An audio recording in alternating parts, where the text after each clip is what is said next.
মাদারীপুর ২ আসনে বিএনপির ঘোষিত মনোনয়ন বাতিলের দাবিতে মশাল মিছিল করেছে হেলেন জেরিন খানের সমর্থকেরা। বুধবার সন্ধ্যায় মাদারীপুর শহরের মুক্তমঞ্চ এলাকায় সমর্থকেরা জড়ো হয়ে এ মিছিল বের করেন। মশাল মিছিল শেষে বক্তব্য রাখেন বিএনপি নেত্রী হেলেন জেরিন খান। তিনি বলেন, যতক্ষণ পর্যন্ত মনোনয়ন বাতিল না করা হবে ততক্ষণ আমরা আমাদের ধারাবাহিক কর্মসূচি চালিয়ে যাব। মিছিলটি শহরের প্রধান সড়ক প্রদক্ষিণ করে শান্তিপূর্ণভাবে শেষ হয়।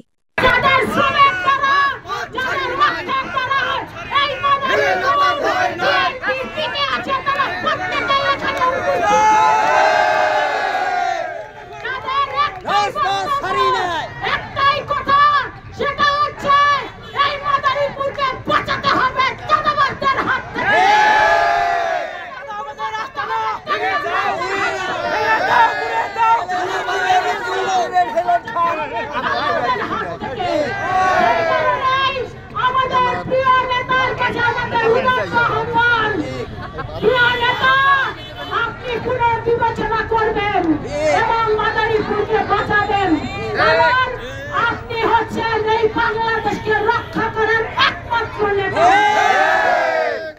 এই আন্দোলন চলছে,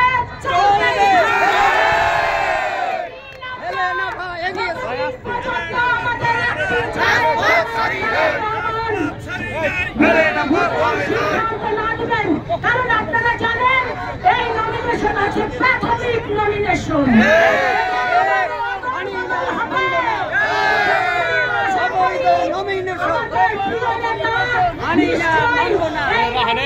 বদল করবেন করে মাদারীপুরকে বাঁচাবার জন্য